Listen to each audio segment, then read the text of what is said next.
ზოგიერთი ცხოველის არსებობა რამოდენიმე საუკუნის განმავლობაში უარყოფილი იყო მეცნიერების მიერ და იგივე სტატუსი ჰქონდა, რაც დღეს აქვთ ლოხნესის ურჩხულს, იეტს და ასე შემდეგ.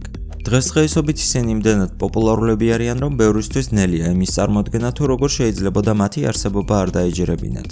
ამ ვიდეოში მინდა წარმოგიდგინოთ მითად მიჩნეული ცხოველები. ამჟამად გორილები ძალიან პოპულარულები არიან და თითქმის ყველა ქვეყანაში იცნობენ მათ. თუმცა იყო დრო, როცა გორილა მითიურ არსებად მიიჩნეოდა. აფრიკიდან დაბრუნებული ევროპელი მოგზაურები აღწერდნენ ადამიანის მსგავს, დიდ, თმიან და არაბუნებრივად ძლიერ არსებებს. მაშინდელმა მეცნიერებმა ეს არარეალურად ჩათვალეს და ბოდვის სტატუსი მიანიჭეს. 1847 წელს მკვლევარმა ტომას სევიჯმა ჩამოიტანა გორილას და რამოდენიმე სხვა მაიმუნის ცვლები და თავის ქალები. 50-იან წლებში რამოდენიმე მკვლევარმა ნახა ცოცხალი გორილა აფრიკაში მოგზაურობისას, თუმცა 1902 წლამდე ის მაინც მითი იყო. ოკაპის არსებობა ცნობილი იყო უძველესი ეგვიპტელებისთვის და ცენტრალურ აფრიკაში მცხოვრები პიგმეებისთვის. ევროპელებს არ სჯეროდათ პიგმეების მონაყოლის და ოკაპს მითიურ არსებად თვლიდნენ. 1890 წელს მკვლევარი ჰენრი სტენლი კონგოში მოგზაურობისას დაინტერესდა სიტყვა ოკაპის წარმომავლობით. აღმოჩნდა, რომ ეს სიტყვა იხმარებოდა ზოგჯერ შინაური ცხენის, ზოგჯერ კი სხვა გარეული ცხოველის მიმართ, რომელსაც იჭერდნენ და ჭამდნენ. იმ პერიოდში სერ ჰენრი ჯონსტონი, რომელიც უგანდის მმართველი უნდა გამხდარიყო, ჰენრის სიგნებით დაინტერესდა და მისი ყურადღება ოკაპის აღწერილობა მიიპყრო. მან ადგილობრივი გლეხებისგან შეიძინა ოკაპის კანის ნაგლეჯები და ლონდონის მუზეუმში გააგზავნა ანალიზზე. ინგლისელმა მეცნიერებმა იმ დროს შესწავლილ უერთსერთ სახეობას ვერ მიუსადაგეს. 1901 წელს ჯონსტონმა იშოვა მთლიანი კანი და თავის ქალა, რომლებიც ასევე ლონდონში გააგზავნა. მეცნიერები ფრიად გაკვირვებულნი დარჩნენ. აგებულებით ოკაპი საოცრად გავდა ჟირაფის უძველეს წინაპრებს, რომელთა ნაშთებიც 1828 წელს ეპოვნათ საბერძნეთში. როგორც იქნა მეცნიერების თავსატეხი ამოიხსნა. ოკაპი არც ზებრა იყო და არც ცხენი, როგორც მანამდე ფიქრობდნენ. ის ჟირაფების ერთადერთი ნათესავი იყო, რომელმაც დღემდე მოაღწია. დღესდღეობით ეს შავთეთრი ვეგეტარიანელი დათუნიები ყველაზე პოპულარული ცხოველების რიგში შედიან, თუმცა საუკუნეების მანძილზე მათი არსებობა უცნობი იყო თვით მათ სამშობლოში, ჩინეთში. ცნობები დიდი უცნაური თეთრი დათვების შესახებ მითად რჩებოდა 1879 წლამდე. 1879 წელს ფრანგმა მისიონერმა არმან დევიდმა ჩინეთის მთებში ნადირობისას უცნაური ცხოველი მოკლა და მისი ნაწილები ევროპაში გაგზავნა ანალიზისთვის. მხოლოდ ამის შემდეგ დადასტურდა ამ იშვიათი ცხოველის არსებობა მეცნიერების მიერ. ფართო საზოგადოებისთვის მას შემდეგ გახდა ცნობილი, რაც 1916 წელს გერმანელმა ზოოლოგმა ჰუგო ვაიგოლდმა გიგანტური პანდის ბელი იყიდა და ევროპაში ჩამოიყვანა. საინტერესოა ის ფაქტი, რომ ჩინეთში გიგანტურ პანდას დიდ დათვკატას ეძახიან. ეს იმის გამოა, რომ მათ ვერტიკალური გუგები აქვთ, რაც კატებს ახასიათებთ და არც ერთ სხვა დათვს. ერთი პერიოდი ისინი ენოტის ნათესავებადაც მიიჩნეოდნენ, მაგრამ დნმ-ის ანალიზმა აჩვენა, რომ ისინი დათვებს ენათესავებიან. მართლაც ნელია დაიჯერო ამ ცხოველის არსებობა, სანამ დამამტკიცებელ ფაქტებს არ ნახავ. მისი გარეგნობა ხომ უნიკალურია და არც ერთ სხვა ცხოველს არ გავს. ეს ცხოველი ყველაზე ადრე ეგვიპტელებმა აღმოაჩინეს, მიუხედავად იმისა, რომ მათი სამშობლო ეგვიპტე არაა. არის ცნობები, რომ ფარაონ რამზეს მეორეს თავის ზოოპარკში სხვა იშვიათ ცხოველებთან ერთად ჟირაფებიც ყავდა. საბერძნეთში მიიჩნევდნენ, რომ ჟირაფი იყო აქლემისა და ლეოპარდის შეწყვილების შედეგი. მისი მეცნიერული სახელიც კი იგივენაირად იშიფრება. ძველ გადმოცემებს თუ დაუჯერებთ, რამოდენიმე ჟირაფი დაიჭირეს და რომში ჩაიყვანეს იმპერატორ ცირკუს მაქსიმუსის პატივსაცემად.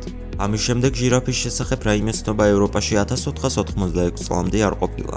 1486 წელს ფლორენციის დე-ფაქტო მმართველის ლორენცო დე მედიჩს რამოდენიმე წყვილი ჟირაფი აჩუქეს და აქედან დანარჩენმა ევროპამაც გაიგო ჟირაფების არსებობის შესახებ. არგონავტების ცნობილ მითოსში ტახტის მემკვიდრე იასონს ბიძამისი პელიასი აგზავნის კოლხეთში და ავალებს ოქროს საწმისის მოპოვებას. საწმისი პოსეიდონის შექმნილი ცხრის წყავისგან იყო გაკეთებული. ექსპერტების ნაწილს მიაჩნია, რომ ოქროს საწმისის ლეგენდის შთაგონების წყარო იყო ოქროსფერტყავიანი ცხოველი, რომელიც ამჟამად ცნობილია სახელით ოქროს დაგენი. ეს ცხოველი ჰიმალაებში ბინადრობს. იმის მიუხედავად, რომ 1850 წელს მოგზაურებმა ეს ცხოველი აღწერეს, მაინც ლეგენდად მიიჩნეოდა. ბუტანში ტაკინის წარმოშობას ზებუნებრივი ძალებით ხსნიან. მე-15 საუკუნეში ძლევამოსილი ბრძენი ლამა ისტუმრა ქალაქს და ხალხის თხოვნით იძულებული გახდა სასწაული მოეხდინა. მან ხადაძროხა მოითხოვა. როგორც კი თხოვნა აუსრულეს, ლამამ ორივე მათგანი შესანსლა. ცოტა ხანში ნაჭამი უკან ამოანთხია და ორის მაგირვად ერთი მთლიანი ცხოველი შექმნა, რომელსაც თითის შეხებით სიცოცხლე აჩუქა. ამ ლეგენდის გამო ტაკინს ყველა ცხოველზე მეტ პატივს სცემენ ბუტანში. ისტორიკოსები უძველესი დროიდან აღწერდნენ უზარმაზარ გველებს, რომლებიც მსხვერპლს შემოეხვეოდნენ, გუდავდნენ და შემდეგ მიირთმევდნენ. ისიდორე სევილიელი მიიჩნევდა, რომ ეს იყო ყველაზე დიდი გველი. პლინიუს უფროსი კი აღწერდა პითონის და სპილოს ბრძოლას. უზარმაზარი პითონი შემოეხვია სპილოს და თავის რგოლებში სული სამორთმევას უპირებდა, მაგრამ სპილო მიწაზე დავარდა. გველს თავის წონით დააწვა და მოკლა.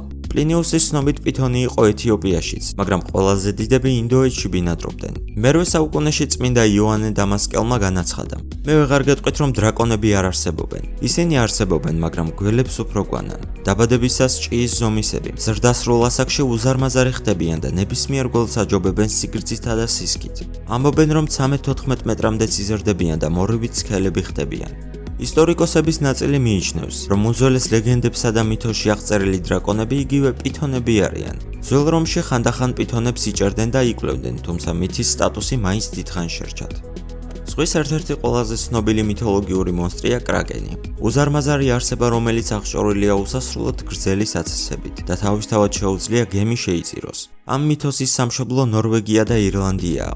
მეცნიერები მიიჩნევენ, რომ კრაკენის მითი გიგანტური კალმარის მხილველი მეზღვაურების ნაამბობზეა დაფუძნებული.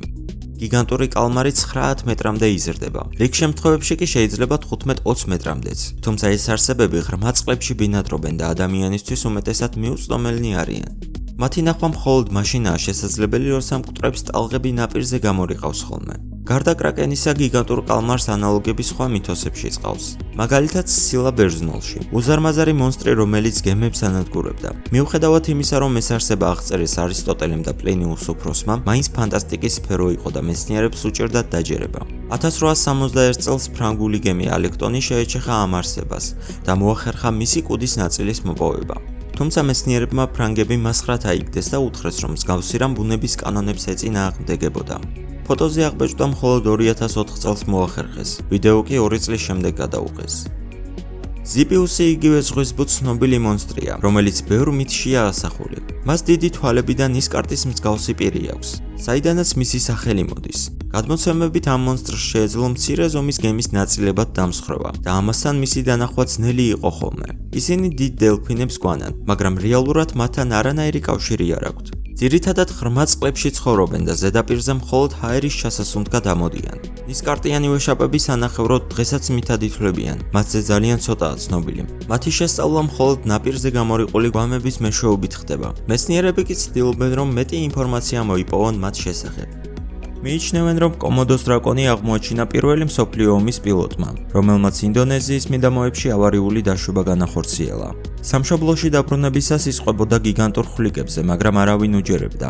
სხვა ვერსიით ამ მონსტრებზე მანამდე წყვებოდნენ, მაგრამ ფაქტების უქონლობის გამო ეს ცნობები მალევე იკარგებოდა. 1910 წელს ერთმა ჰოლანდიელმა ლეიტენანტმა გადაწყვიტა ამ ცხოველის რეალურობა მითეორობის საკითხი ამოეხსნა. მისიც და წარმატებული აღმოჩნდა და ხვლიკის ფოტო და კანი მოიპოვა, რომლებიც დაუყოვნებლივ გაგზავნა ბოგორში.